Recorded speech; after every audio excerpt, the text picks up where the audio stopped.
그 환경 자체에 감사하니까, 예, 조금 세거나 불편하신 분들은 옆으로 이렇게 옮겨오시면 될 것 같습니다. 네. 아침에 이 뜻하지 않는 사고가 좀 있었어요. 이게 뭐냐면, 그러니까 사고라니까 뭐 놀라실 건 없고요. 제 방에서 이제 기도 좀 하고, 이제 옷 이렇게 입고 넥타이 메고 있는데 아내가 갑자기 빨리 오래. 무서운 게 나타났대.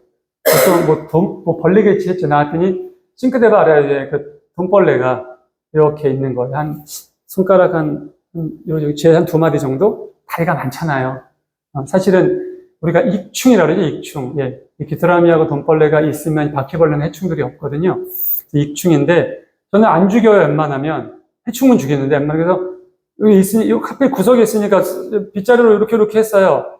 이렇게 해서 끝까지 밖에다 이렇게 보내주려고. 근데, 그래서 요 앞에 있는 카페까지 와서 카페에서 뚝 털었는데, 그래서 나가서 살아라 하고, 근데 안 움직여, 얘가. 왜 안 움직이지? 그래서 원래 돈벌레가 가만히 있어서 툭 쳐서 안 딱, 벌러덩 뒤로 누워져 있어요. 죽은 거야. 죽이려고 했었던 게 아니었어요. 절대로. 그리고 빗자루를 했기 때문에 전에는 그렇게 해가지고 날보내면 도망가고 했거든요. 야, 원래 죽을 때가 된 애였나. 그래서 아까쯤에도 야, 미안하다 이렇게 얘기했는데 예전에 재밌게 본 짤 웹툰 하나 중에서 사실 저는 그 웹툰을 왜 그렇게 만들었는지 모르겠는데 여러분, 우리가 동물의 세계나 그런 디스커버리 영상 같은 걸 보면 이 동물들은 약육 강식이잖아요. 그리고 걔네들은 뭐 때리고 상처 입히는 게 아니잖아. 그냥 잡아먹는 거잖아. 서로 이렇게 먹이사슬에 이렇게 걸려 있으니까. 근데 이제 막 태어난 새끼들에게 젖을 먹이거나 먹이를 구해주러 잠깐 밖에 나갔다 돌아온 애미가 습격을 당한 새끼들을 보면 되게 그 동물이지만 굉장히 슬퍼하고 안타까워하는 모습. 반대로 애미가 더 자기보다 더 상위 레벨에 있는 포식자한테 잡혀서 이렇게 목을 물거든요. 목을 물고서 끌려가는 모습을 본 그 새끼들의 모습들이 종종 나오긴 해요. 그러면 참 되게 안타깝죠. 너무나 안타깝고. 근데 그게 이제 자연의 법칙이고 동물들의 세계니까 뭐 어쩔 수 없다고 생각하지만 참 마음이 아픕니다. 그런 걸 보면은. 근데 제가 이 말씀을 드리는 게 아니라 제가 본 웹툰이 뭐였냐면 사람이 바퀴벌레를 죽였어요. 근데 새끼 바퀴벌레들이 눈물을 질질질 짜면서 엄마를 바라보고 있는 거예요. 수십 마리들이. 근데 또 너무 귀엽게 그려놨어, 캐릭터를. 근데 저도 딱 보면서 이게 오마주가 되잖아요. 얘네들도 그럴 수 있겠구나. 내가 죽이는 저 큰 바퀴벌레의 새끼들이 있을 수 있겠구나. 근데 그건 해충이니까 당연히 잡아야 되고 약도 뿌리고 하는 건데, 그러니까 아까쯤에 저걸 죽이고 아내랑 우스갯소리를 그 얘기를 하면서 아니요, 죽이려고 했던 게 아니다. 절대로 했던 부분인데 참 사람이 뭐라 그럴까? 그러니까 장난으로 던진 돌멩이 개구리마저 죽는다고 나름대로 조심이라기보단 그 생명을 살리려고 그래서 밖에 나가서 사실은 지하에서 사는 게 맞는데 사람이 눈에 혐오스럽고 그러다 보니까 특히나 우리 아내하고 우리 딸이 아주 질색을 해요. 질색을 이 벌레에 뭐 다 그렇죠. 저도 벌레를 좋아하진 않아요. 혐오스럽 좀 잡는데 뒷사람한테 기왕이면은 그 생명을 좀 안 죽이려고 목이나 뭐 하루살이나 날파리나 이렇게 뭐랄까요? 병균을 옮거나 지저분한 바이러스를 옮기는 이런 애들 빼놓고는 웬만하면은 살려보내려고 하는데 오늘 딱 그게 일어나다 보니까 한편으로는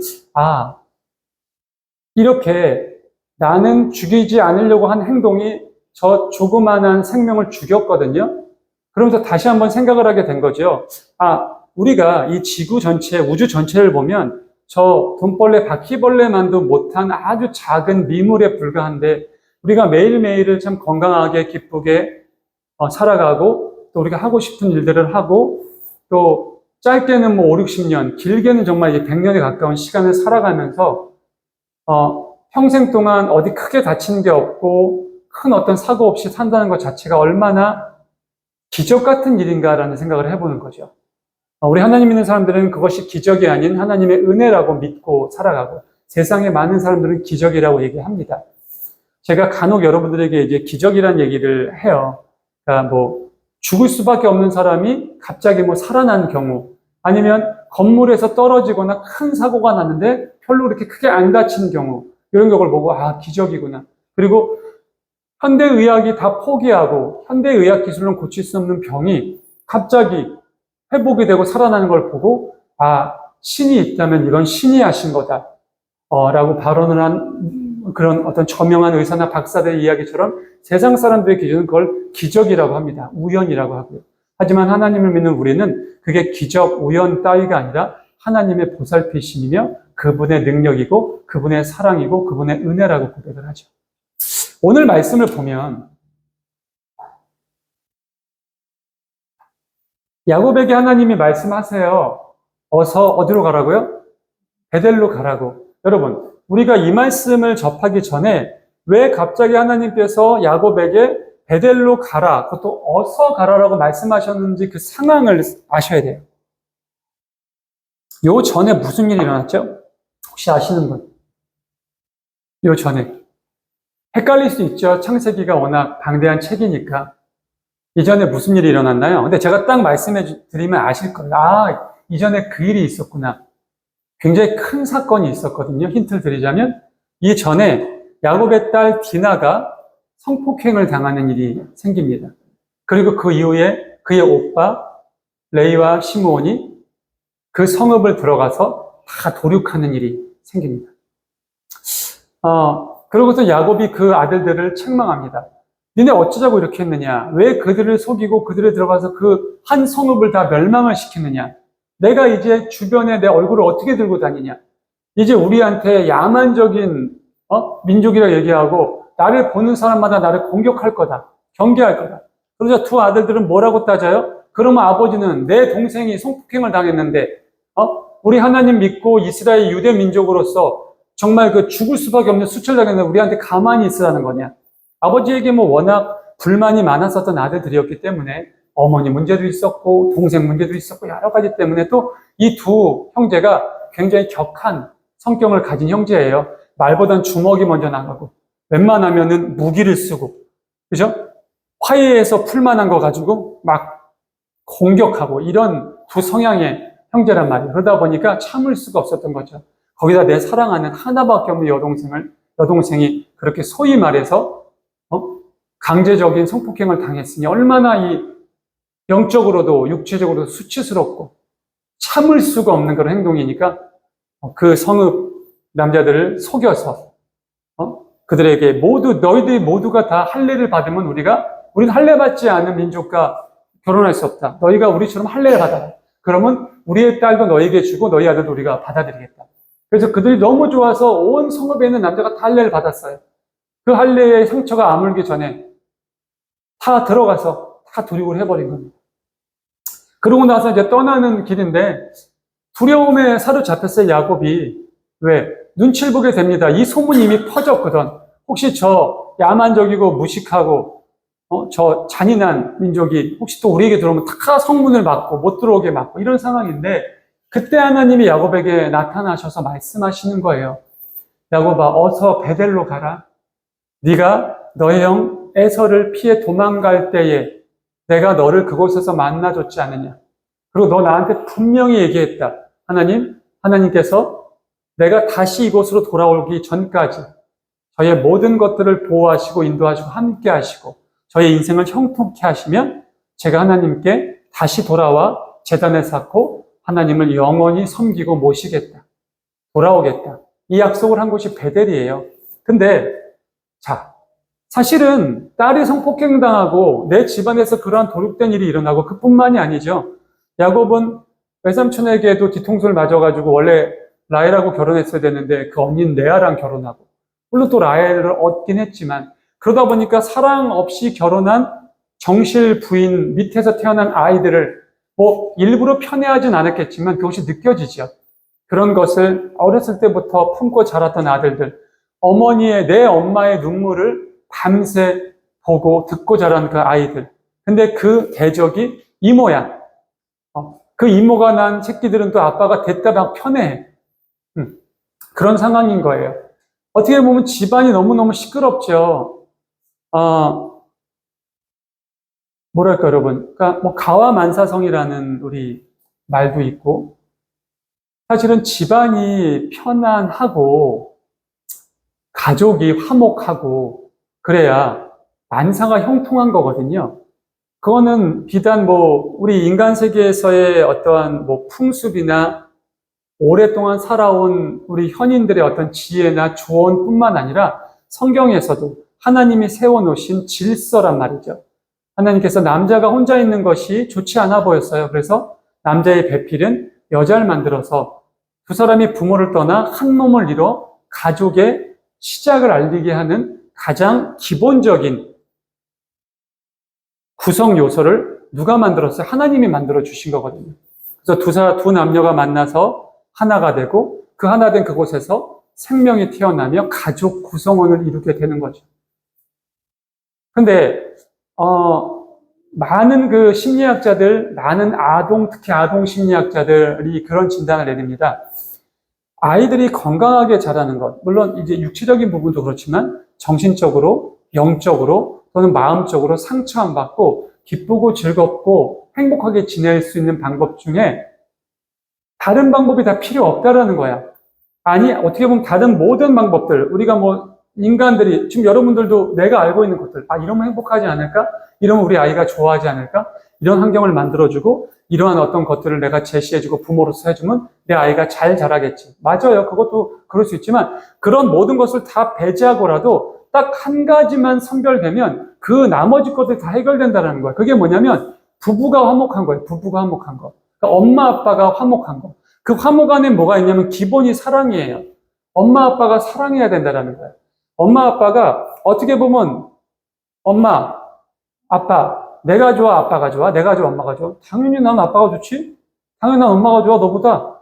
너가 내 뱃속에서 태어났지만 내 목숨을 걸어서 널 위해서 줄 수 있지만 네가 나한테 정말 순서를 얘기하라면 나는 엄마를 더 사랑해. 나는 아빠를 더 사랑해. 그게 우선이라는 거예요, 그게. 왜일까요, 여러분? 왜일까요? 왜 그런 것 같아요, 기준이?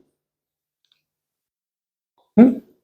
왜 자식보다, 부모보다, 형제자매보다, 그 어떤 것보다 내 남편을 더 사랑해야 되고, 내 아내를 더 사랑해야 될까요? 모르시겠어요? 피가 안 섞여서? 내 몸이니까. 한 몸이라고 그랬잖아요, 한 몸. 여러분, 사람은 굉장히 이기적인 동물이에요. 내가 아무리 내 자식을 위해서 내 마음은 차라리 내 자식이 아픈 것보다 내가 아픈 게 낫겠다. 왜 네가 죽었냐? 차라리 엄마가 죽었어야 되는데, 아빠가 죽었어야 되는데. 말은 그렇게 하지만 솔직히 진짜 그 상황이 왔을 경우에 선뜻 그렇게 할 수 있는 부모가 지금 현재 이 2025년을 살아가는 이 시대에 전 세계에 그런 부모가 과연 몇 명이나 있을까? 저는 그렇게 생각해요, 솔직히. 저는 어저께도 신앙 상담을 하면서 그 집사님께 이렇게 얘기했어요. 집사님, 저는 제가 제일 소중합니다. 아니, 진짜다, 저는. 제가 제 아내를 사랑하고, 제 가족을 사랑하고, 제 부모를 사랑하고, 형제자매를 너무너무 사랑하고, 우리 성도를 너무 사랑하지만, 저는 제목에 칼이 들어오면 제가 먼저예요. 정말 어쩔 수 없다. 그리고, 제가 말씀을 선포하고, 교회 목회자로서 내 성도를 구원시키고, 나로 인해가지고, 내 자녀와 아내와 내 주변에 많은 사람들이 구원을 받았는데, 정작 내가 구원 못 받으면 뭔 의미가 있냐고. 내 구원이 먼저라고. 나는 그렇다. 저는 그렇습니다. 근데 저는 그래요. 물론 이게 절대적인 건 아니지만 저는 보편적으로 모든 인간이 그렇다고 봐요. 근데 바로 그거거든요, 기준이. 나 자신을 그렇게 사랑해. 나 자신에 대한 거는 굉장히 끔찍해. 근데 하나님이 뭐라고 그랬어요? 너희가 부모를 떠나 한 몸을 이룬다 그랬어. 그러면 난 내 아내를 내 몸과 같이 사랑해야 되는 거예요. 내 남편을 내 몸과 같이 사랑해야 되는 거예요. 그 사랑은 내 몸으로 낳은 내 새끼도, 나를 태어나게 해주신 내 부모도, 함께 어머니 뱃속에서 태를 열고 나온 내 형제 자매도 뛰어넘을 수 없는 사랑이어야 되는 거예요. 그게 기반이 되고 기초가 되면 여러분, 그 엄마 아빠의 사랑과 미소와 그 화목함을 보고 자란 아이들은요, 그 자존감은 말할 것도 없고요, 어딜 가서도 속된 말로 꿀리지 않아. 노래 있죠? 나 어디 가도 꿀리지 않는다고? 정말 꿀리지 않아요. 내가 가난해도, 학벌이 떨어져도 절대 그게 무너지지 않아요. 근데 그렇다면 반대. 내 집이 되게 부잣집이야. 어렸을 때부터 부족함 없이 자랐어. 내가 대학생이 됐는데 아버지가 대학생 되자마자 막 딱 스포츠카를 막 빼줘. 그런 집이야. 너 그 학교 옆에다가 오피스 하나 잡아줄게. 우리 학교 다닐 때 있었어요. 학교 다닐 때 제가 음대 나왔으니까 저는 좀 가난했지만 음대 나왔으니까 지방에서 올라온 친구들 중에서 그러니까 고시원이나 원룸 정도에서 자취하는 친구들도 있었지만 아파트, 정말 좋은 오피스텔에서 사는 친구도 있었어요. 월세가 아니라 전세야. 그러니까 그걸 한 번에 딱 해줄 수 있는 부모님이 있는 거예요. 유복한 거죠. 그리고 거의 외식해요. 밥을 집에서 안 해 먹어. 해먹겠어요? 거의 외식해, 거의 외식. 삼시세끼를 거의 다 사 먹어요. 그것도 자기가 먹고 싶은 걸로. 참 유복한 거죠. 근데 그런 유복함이 있고 경제적으로 어떤 주변에서 인간적인 기준으로 부족함이 하나도 없어. 근데 그 부모 사이가 별로 좋지 않고 따로 생활하는 부모들, 이혼했다는 게 아니라 그냥 너는 네 인생 살아라, 나는 내 인생 살게. 우리 자녀들 결혼할 때까지만 같이 부부하자. 그래도 기왕이면 결혼할 때 같이 안전은 있어야지. 요즘에 그 황혼, 비혼, 졸혼 이런 거, 결혼을 졸업하는 거래요. 그런 것들. 제가 아는 지인 그 동생 그 부모님들도 지금 이혼을 제가 들은 얘가 많이 울어요. 울면서 엄마 아빠가 너무 안 좋은 거예요. 사이가 너무 안 좋아서 동생은 결혼을 했고 이제 본인 결혼이 얼마 안 남았는데 그 본인 결혼하신 후에 이혼을 하시러 합의를 하셨대요. 그럼 보세요, 여러분. 그러면 이 후배가 어렸을 때부터 그런 부모의 모습을 보고 자라면서 그 정서가 온전할 수가 없어요. 그 아이도 굉장히 유복한 집안에서 자랐거든요. 학교 다닐 때도 저보다도 몇 살이 어린 아이인데 이미 자기 자가용을 끌고 다녔으니까. 그럼 뭐예요? 그래서 처음에 그랬어요. 아니, 왜 저럴까? 그러니까 삶이 조금 무질서해. 솔직한 말로 말씀드리면. 왜 그럴까? 부족함이 없는데. 성격이 아니야. 그렇게 해소가 되는 거야. 어머니, 아버지에게 받을 사랑과 그 결핍이 다른 쪽으로 막 풀리는 거예요. 그것도 모르고 주변 사람들은 제목 문란하다, 이렇다 저렇다 얘기를 하죠. 사실 깊게 들어가서 얘기를 해보면 이러한 근본적인 문제가 있었구나. 이러한 근본적인 아픔이 있었구나. 물론 그런 근본적인 문제와 아픔이 있다고 모두가 다 그런 식으로 해결하진 않지만 그거는 요즘 소위 MZ들이 얘기하는 MBTI 어떤 그런 성향 문제일 수도 있고 환경 문제일 수도 있고 세대의 문제일 수도 있겠죠. 그런 부분들. 근데 제가 왜 이 말씀을 드리냐면 그게 되게 중요하다는 거예요. 사실 야곱이 그렇게 결혼했지만 그래도 나의 조강제처고 또 레아는 야곱을 사랑했거든요. 이 사람이 나를 사랑해주니 나도 똑같은 사랑은 못 줘도 나도 사랑을 줘야겠다. 참 사람이 그렇지 않나 보통? 근데 아무리 생각해도 이제 아내랑도 그런 얘기를 가끔씩 하는데 레아가 많이 무너졌어. 성경에도 그렇게 나와요. 라헬은 눈매가 곱고 아주 예뻤대. 근데 레아는 눈도 나쁘고 그냥 표현이 그래요. 좀 못생겼던 것 같아. 그러니까 야곱도 외삼촌 집에 딱 갔을 때 둘 다 나와서 인사했을 거 아니야. 그냥 라헬이 눈에 딱 들어온 거예요. 근데 아침에 일어났더니 내 옆에 당연히 라헬이 있어야 되는데 잠자리 옆에 레아가 있는 거야. 큰일 난 거지. 머리를 자면 이거 돌이킬 수도 없고 이러지도 못하고 저러지도 못하고. 예전에 우리나라 어떤 연예인 얘기를 이렇게 들어보면 남편분이 너무 미남이에요. 아니 어떻게 그러니까 제가 외모를 비하하는 게 아니라 아니 어떻게 보통 비슷비슷하게 결혼하시잖아요. 근데 아니 어떻게 이런 남편 얻으셨을까? 그러니까 웃으면서 그 여자 배우분이 말씀하시는 거야. 술 한잔 먹고 실수를 했다는 거지. 아침에 일어났는데 이미 돌이킬 수 없는 상황. 요즘은 안 그렇지만 그 시대. 저희 어머니보다도 나이가 많으신 배우시니까. 그 시대는 그렇게 하면 책임을 져야 되는 그런 시대잖아요. 그러니까. 근데 야곱 시대는 더 했죠. 야곱 시대는 저러고 나서 아내를 버리면 하나님의, 이때는 물론 아직 율법이 내려지기 전이지만 유대 민족이 가지고 있는 하나님을 향한 그 법도와 규례와 율례가 영적으로 지켜져 내려오던 시대란 말이에요. 절대 안 되는 사건이에요. 그러니까 야곱이 정말 엄청 화를 내는 거예요, 외삼촌한테. 근데 외삼촌이 이상한 얘기를 해요. 여보게, 우리 고장에서 언니보다 먼저 동생이 결혼하는 법도가 없다라는 거야. 어쩔 수 없대. 하지만 네가 그동안 나한테 이렇게 일을 하고 했던 것처럼 또 그렇게 지내라는 거를 내가 동생도 너한테 줄게. 이런 상황인 거예요. 그런 상황에서 여기까지 끌려온 거야. 아까도 말씀드렸지만 그 가족이 화목했다면, 서로 사랑하고 나누고 그런 집안이었으면 이 일은 벌어지지 않았을 거예요. 절대로. 근데 그뿐만이 아니에요. 보세요, 여러분. 자, 야곱이 이 얘기를 듣고 딱 정신이 든 거예요. 아, 그래. 아, 내가 오랜 동안 잊고 살았구나. 하나님과의 그 약속을. 내가 형네 집에서 도망 나오는 그 젊고 혈기 있고 내가 뭐든지 다 할 수 있었던 그때 하나님이 나를 만나주셔서 나에게 모든 것을 해주셨고 나도 하나님께서 서원을 했다는 거 아니에요. 서원을. 하나님 저의 모든 것을 지켜주시고 인도하시고 함께하시고 저를 형통케 해주시면 제가 다시 하나님께 이곳으로 와서 하나님께 제사를 드리고 하나님의 집에 머무르겠다고. 근데 그 약속을 까마득해 잊고 있었던 거예요. 자, 야곱이 엄청난 재물을, 자식들을, 아내들을, 첩들까지 거늘고 외삼촌 집을 떠나요. 그럼 야곱이 향해야 되는 곳은 어디예요, 여러분? 베델로 왔어야 돼, 베델로. 어느 다른 곳에 정착하면 안 되는 거예요. 아, 이곳에 정착해서 이제 여기서 그럼 이제 내 여생을 살아야겠다. 이런 생각하면 안 되는 거예요. 누가 그랬어요? 아브라함의 아버지 데라가 그랬잖아요. 제가 여러분들에게 말씀드렸잖아요. 젖과 꿀이 흐르는 그 땅으로 가라. 내 명령을 받아라. 너의 친척 아비집을 떠나라라는 그 명령을 아브라함이 처음 받은 게 아니라니까요. 아브라함의 아버지가 어떻게 보면 그 할아버지도 그걸 똑같이 받았어요. 근데 그들은 눈에 보이고 내 귀에 잘 들리고 뭔가 평안한 곳에서 머물렀어요. 살만해.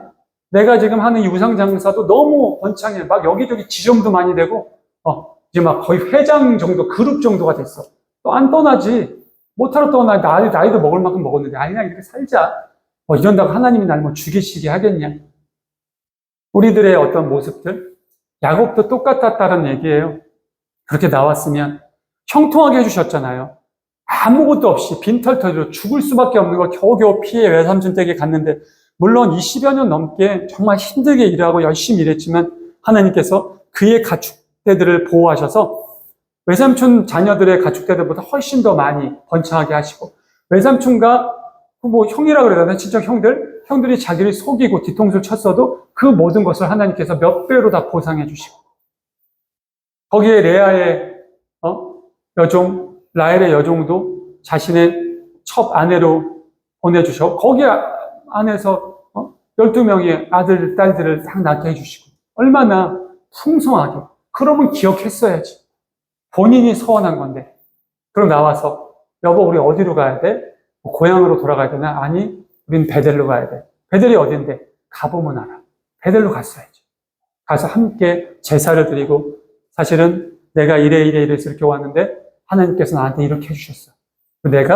그래서 하는 여보 지금 우리가 이렇게 떠날 수 있는 거야. 까마득히 잊고 있었다라는 게 어디서 나오냐면 2절에 나와요. 2절 함께 읽을까요? 시작. 야곱은 자기의 가족과 자기가 거느리고 있는 모든 명령하였다. 너희가 가지고 있는 이방 신상들을 다 버려라. 몸을 깨끗이 씻고 옷을 갈아입어라. 자, 보세요, 여러분.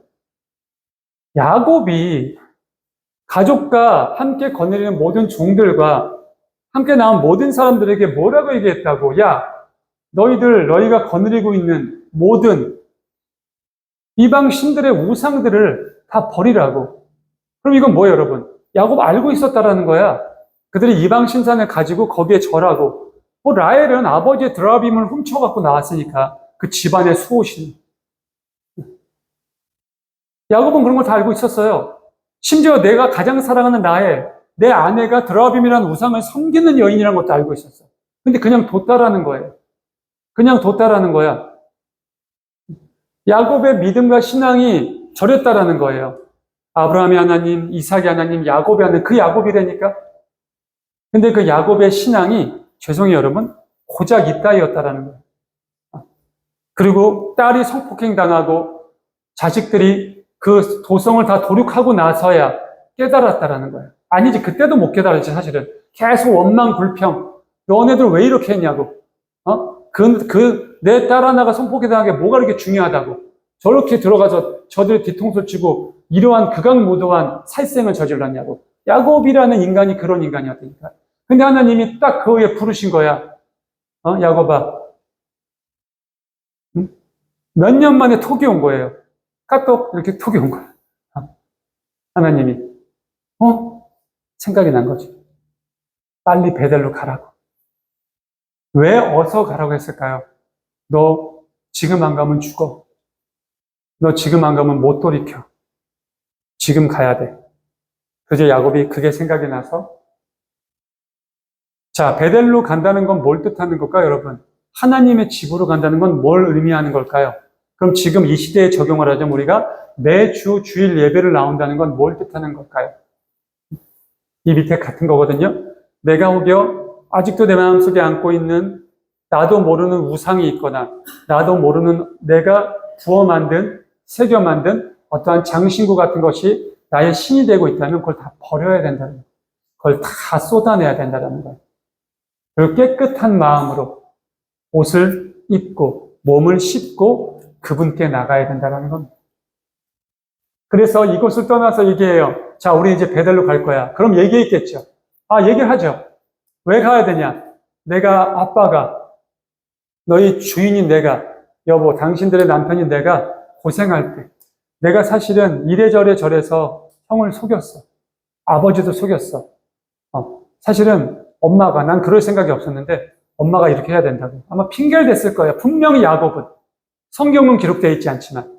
그래서 어찌됐건 도망오다가 언제 죽어도 모를 정도. 그 정말 광야 사막을 지나치면서 전갈에 물릴 수도 있고 도적대들을 만나서 죽을 수도 있고. 근데 그때 하나님께서 나에게 나타나셔서 나를 기억해 주셨고 나를 인도해 주셨고 그리고 내가 약속했다. 하나님 제가 다시 돌아오겠습니다. 하지만 돌아올 때는 지금처럼 이렇게 풍성하게 돌아올 수 있게 해달라고. 나를 지켜달라고. 그럼 제가 주님 앞에 제단을 쌓고 제가 가진 모든 것의 10분의 1을 주님께 드리겠다고 이렇게 고백을 합니다. 창세기 28장, 29장을 한번 읽어보시면 제가 지금 얘기한 이 그대로 야곱이 하나님께 약속을 해요. 그러면서 제단을 쌓고 바치고자 한다. 그러니까 다시 한번 강조해요. 너희가 가지고 있는 모든 이방 신상, 귀걸이, 그런 장신구들 다 버려라. 다 버려라. 마음을 깨끗하게 하고 하나님 앞에 회개해야 되는 것. 하나님께 회개하는 것의 첫 번째가 바로 예전의 모습들을 다 버려야 된다는 거예요. 내가 예전에, 그러니까 우상을 섬기고 안 섬기고를 떠나서 내 옛 모습들, 이기적인 모습들, 개인주의적인 모습들, 하나님의 법과 질서를 먼저 생각하기보다는 나의 기준과 나의 방향을 먼저 생각했던 것. 일단 내가 좀 살고 보자. 내가 편하고 보자. 내가 먼저 좀 먹고 보자. 그 다음 하나님과 좀 협상하는 그런 방식들. 그 외에 모든 우상, 모든 것들을 다 과감하게 버리고, 그러고 하나님 앞에 나와야 된다는 것을 야곱은 비로소 깨닫고, 아니 생각을 하고, 이래서 나한테 일이 있었구나. 하나님께서 더 큰 사고, 더 큰 불화, 더 큰 일이 있기 전에 하나님께 돌아가야겠구나. 그걸 깨달은 겁니다. 그러면서 하나님이 야곱에게 행한 모든 것들, 그렇죠? 그런 것을 기억하게 하시고 드디어 베델로 떠났는데 하나님께서 그런 야곱의 마음과 야곱의 가족들이 한 행동을 보시고 야곱을 지키시죠. 그 주변의 어떠한 백성들도 어떠한 민족들도 두려워서 뭐가 두려운 거야? 이 가족이 두려운 거야? 아니에요. 그 가족을 인도하시는 분이 하나님이시라는 걸 알았기 때문에 두려운 거예요. 그렇기 때문에 감히 그의 앞길을 막을 수도 없었고 속된 말로 그들 옆에 와서 조금이라도 위협을 하거나 하는 것조차를 생각조차 하지 못하게 하셨다. 누가? 하나님께서. 그래서 그들이 드디어 가나안 땅, 원래 이름이 루스라는 곳이에요. 근데 그곳을 야곱이 하나님을 만나고 나서 베델이라고 이름을 지었죠. 그걸로 향하게 됩니다. 그가 형을 피해 갔던 그곳. 그러고 났는데 이제 베델을 야곱이 엘 베델이라고 이름을 바꿨죠. 엘은 하나님, 내가 하나님을 만난 곳이라고. 하나님이 나타난 곳이라고? 여기가 바로 하나님의 집이구나. 얼마나 두려운 곳인가. 얼마나 무서운 곳인가.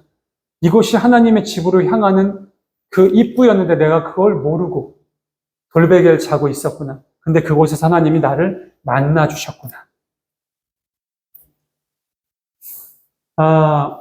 오늘 제목이 지금 가랍니다.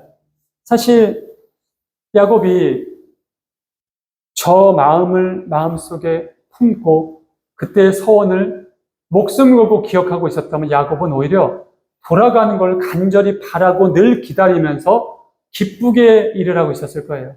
내가 언제쯤 나갈까? 아이들이 좀 더 자란다면 나가자. 아직 아이들이 젖을 못했으니까 막내 아들이 젖을 땐 그때쯤 출발을 해야겠다. 그럼 대략 한 1년쯤 좀 더 양들을 늘리고 염소도 늘리고 소도 좀 늘려서 풍성하게 나가야겠다. 그 전에 내가 미리 이런저런 것도 준비하고 요즘으로 치면 서류도 준비도 끝내놓고 주변도 정리도 하고 해야겠다. 그랬겠죠. 근데 그런 게 아니었거든요. 야반 도주를 했거든요. 그래서 그것도 웃긴 거예요. 여러분, 야반 도주를 했다라는 건 누군가가 두렵고 피해야 할 수밖에 없는 상황이었다라는 거잖아요. 혹여라도 외삼촌이 날 죽일까? 외삼촌이 나를 어떻게 해야 할까? 외삼촌이 아들들과 합세해서 나를 공격하면 꼼짝 발작 없이 피해를 볼 수밖에 없는데 하나님을 잃어버린 지 이미 오래야. 하나님이 나와 함께 해주시겠다는 생각이 이미 떠나버린 지 오래라고요. 하나님이 함께 해주셨기 때문에 지금 그렇게 많은 가족들과 재산을 늘릴 수 있었다는 생각이 없어진 지 오래예요. 사랑하는 성도 여러분, 우리는 어떤가요? 혹시 우리도 그러고 있진 않나요? 분명 하나님께서 나의 기도를 들어주시고 나의 기도에 응답을 해주셨고 나와 함께 하셨고 그래서 우리가 이 시간에도 이 자리에 나와서 이렇게 예배를 드리고 있는데 또 우리가 세상으로 돌아가면 그런 하나님의 은혜와 사랑과 함께 하심을 잊고 내 뜻대로 나의 고집대로 나의 방법대로 살아가고 있지는 않나. 내가 야곱과 같은 그러한 인생을 언제나 살면서 나는 하나님 앞에 이스라엘이 되고 싶지 않았나. 그저 자존심만, 생각만 그렇고 살아가고 있지는 않았나. 그런 온전한 참회와 회개와 되돌아봄이 이 시간 함께 있을 수 있길 간절히 소망합니다. 그렇게 우리 믿음이 한 발 한 발 변화되고 주님께 나아갈 수 있길 간절히 축원합니다. 야곱은 이 이후에 형한테 이제 가죠. 그래, 가자. 집으로 돌아가야지. 근데 형이 400명 그 수많은 장정들을 데리고 온다는 소식을 들어요. 바싹 쫄지. 너무 무서운 거야. 근데도 그래도 좀 달라졌어. 일단 가족들을 먼저 보내. 근데 본인은 맨 뒤로 와. 무서워서. 왜? 형은 나한테 원수가 있는 거지. 설마 이 새끼 같은 조카들이나 얘네를 죽이겠어? 그러면서 홀로 야복강가에서 사투를 벌이는 일을 합니다. 그곳에서 다시 한번 하나님을 전인격적으로 만나고, 환도뼈를 부셨는데도 불구하고 그 하나님의 사자를 붙잡고 나에게 축복해주지 않으면 난 당신 안 믿겠다. 차라리 날 죽여라. 날 죽여! 이대로 못 가! 이러면. 그러자 하나님께서 말씀하시죠. 하나님을 이겼다, 네가. 너의 이름이 뭐냐? 야곱입니다. 아니, 이제 다시는 너를 야곱이라고 부르지 않겠다. 너는 이스라엘이다. 이스라엘이 하나님을 이겼다라는 뜻이에요. 그 이름이 지금 유럽에 있는 이스라엘이라는 국가의 명칭이기도 하고요. 이 이후에 야곱은 그의 이름이 바뀌죠. 이스라엘로. 그리고 이스라엘다운 삶을 삽니다. 더 이상 그 전에 누구를 넘어뜨리고 거짓말을 하고 비열하고 그런 어떤 꼼수를 쓰는 야곱에서 벗어나 담대하게 당당하게 형을 앞장서서 만나러 갑니다. 이제는 하나님을 잊어버리는 일은 없겠죠. 나를 보호하시고 인도하시고 지키시는 그분만을 온전히 의지하고 믿고 신뢰하며 나가는 사람으로 변화하게 된 거죠. 여러분, 다른 거 변한 게 아무것도 없어. 여전히 형은 나를 죽이러 와. 물론 자기가 오해한 거죠. 형이 반갑게 맞으러 가는 건데. 근데 자기의 생각은, 아이들이 달라진 게 없어. 솔직히 나는 내 가족들이 수십 명 되지만 전투를 할 수 있는 사람이 많지 않아. 그래, 죽어도 가자. 하나님이 나를 지켜주실 거니까. 그분이 나와 함께 해주실 거니까. 말씀을 마무리합니다. 사랑하는 우리 성도 여러분, 세상과 맞서 나아가실 때 여러분들이 직장 생활을 하거나 사업을 운행하시거나 또는 가족관계 속에서 또는 믿지 않는 가족이나 친지와 친구들에게 전도를 할 때 두려워하지 마시고 하나님이 나를 통해서 일하시고 지금까지 나를 지켜주셨던 그분이 영원히 나를 지켜주신 것이라는 그 믿음을 믿고 혹여 중간중간 인생의 소용돌이 속에서 혹여 하나님이 나를 기억하시나? 왜 하나님이 나를 이렇게 내버려 두실까라는 불만이나 고민이나 역경이나 어려움이 있다 할지라도 끝내 하나님 우리에게 승리를 주신다는 것.